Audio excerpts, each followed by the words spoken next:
আজকের ভিডিওতে আমি আপনাদের লটকনের জোড় কলম করে দেখাবো। প্রথমে ডালটাকে আমাদের যেখানে কলম করব সেখানে আমরা ভালো করে ডালগুলোকে একটু ম্যাচিউর জায়গা দেখে আমরা কেটে নেব।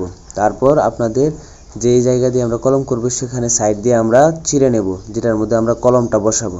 তারপর আমাদের সায় নিতে হবে এমন একটি গাছ থেকে যেখানে ফল ধরে এরকম একটি পরিপক্ক ডাল আকৃতি করে কেটে নিতে হবে। সবগুলোকে এভাবে কাটার পর আমি ওই যে এখানে চিরলাম ওইখানে আমি এই সায়নটাকে ভালোভাবে বসিয়ে দেব। তারপর এরকম প্লাস্টিকের পলি দিয়ে আমাদেরকে এটাকে ভালোভাবে পেঁচিয়ে দিতে হবে। এভাবে এই কলমটাকে পেঁচিয়ে দেব।